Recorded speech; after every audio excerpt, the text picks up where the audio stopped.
તો ખેડૂતોની નવી શરતની જમીન જૂની શરત ગણવાનો નિર્ણય લેવાયો છે। બિનખેતી માટેનું પ્રીમિયમ દૂર કરી સરકારે લીધો ઐતિહાસિક નિર્ણય। પાટડી સહિત આજુબાજુના ગામોની ખેત જમીન ધરાવતા ખેડૂતોને રાહત થશે। પાટડી હિતરક્ષક સમિતિ દ્વારા ધારણા રેલી અને આવેદનપત્ર સહિતના કાર્યક્રમો આપવામાં આવ્યા હતા। ગુજરાત સરકારે ખેડૂતોના હિતમાં નિર્ણય લેતા ધારાસભ્ય પી.કે. પરમારે સરકારનો આભાર માન્યો હતો। જગતનો તાત એવા ખેડૂતના સંદર્ભમાં મારા વિધાનસભા વિસ્તારની અંદર ગણોત ધારાની 192-93ની કલમ અન્વયે 2014થી આ જમીનો એ નવી શરત ગણવામાં આવતી હતી અને એના પ્રીમિયમ લેવામાં આવતા હતા। અને ત્યાર પછી કોંગ્રેસના ધારાસભ્ય 2017થી 2022 સુધી રહ્યા। એમણે એક પણ વાર આ પ્રશ્નના નિરાકરણ માટે સરકારમાં કોઈ વાર રજૂઆત નહીં કરી, પણ છેલ્લે આ કોંગ્રેસના આગેવાનોના માધ્યમથી આ જમીન ગણોત ધારાની જે નવી શરત ગણવામાં આવે છે એના સંદર્ભમાં ખેડૂતોને ગેરમાર્ગે દોરી અને આંદોલનાત્મક સ્થિતિનું નિર્માણ કર્યું।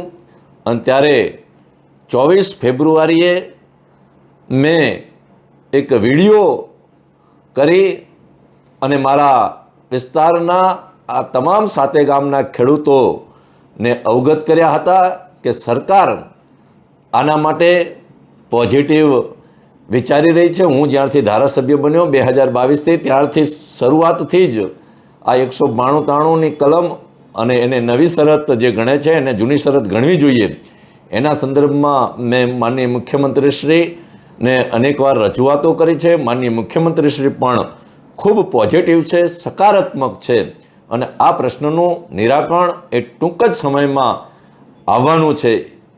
એના સંદર્ભમાં 24 ફેબ્રુઆરી 2025ના રોજ મેં વિડીયો કરી અને ખેડૂતોને કહ્યું હતું કે આ પ્રશ્ન એ સરકાર 3 જ મહિનાની અંદર ઉકેલી દેશે। આમ તો માનનીય મુખ્યમંત્રી શ્રી ભૂપેન્દ્રભાઈ પટેલ અને મહેસૂલ અગ્ર સચિવ જયંતિ રવિ મેડમે મને 2 માસનો સમય આપ્યો હતો, પણ મેં ખેડૂતોને 3 માસ કહ્યા હતા।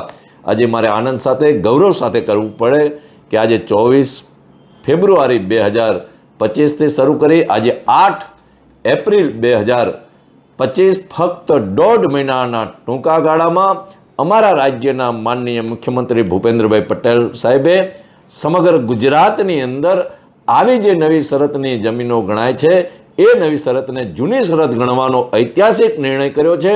ત્યારે ખાસ કરી મારા મત વિસ્તારના ખેડૂતો વતી હું માનનીય મુખ્યમંત્રીશ્રીનો ખૂબ ખૂબ આભાર વ્યક્ત કરું છું। આભાર।